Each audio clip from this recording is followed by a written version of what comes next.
আপনারা সকলে একটু চোখ বুজুন।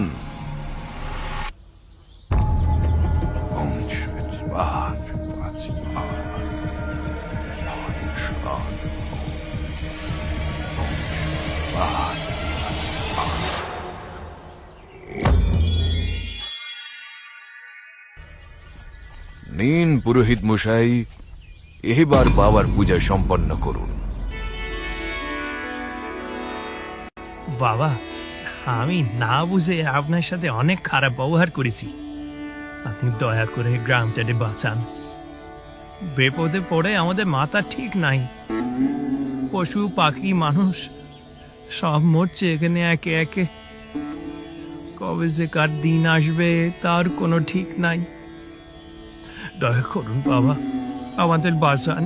হ্যাঁ বাবা, আমাদের রক্ষা করুন বাবা, আমাদের রক্ষা করুন। আপনার পায়ে পড়ি। জি জি জি, ঠিক করছেন আপনারা। দেবতার সামনে কেউ প্রণাম করে না। উঠুন উঠুন, আপনারা যা করবার সব তিনিই করবেন। এখন আমাকে সবটা বলুন দেখি, শুরু থেকে এ যাবৎ কি কি হয়েছে।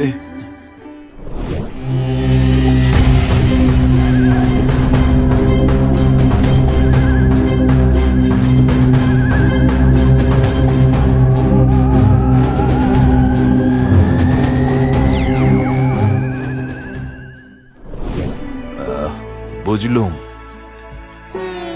হ্যাঁ, দেখি কতটা কি করা যায় দেখি। চলো দেবদত্ত, এবার জমিদার বাড়ির দিকে রওনা দেওয়া যাক।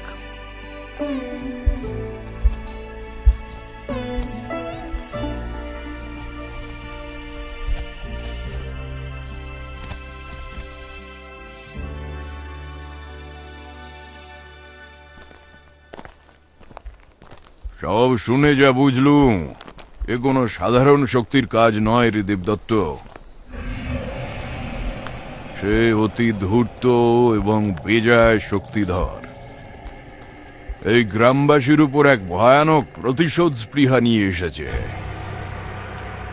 আর ওর কাজ শেষ না হওয়া অবধি আমার মনে হয় না ওকে থামানো যাবে। আমার মনে হয় এই গ্রামকে অশুভ শক্তি দিয়ে বেঁধে দিয়েছে, যাতে গ্রামের ভেতরে কোনো রকম পূজাপাঠ, কোনো মঙ্গল অনুষ্ঠান সুষ্ঠুভাবে পালন করাই যাবে না। দেখা যাক।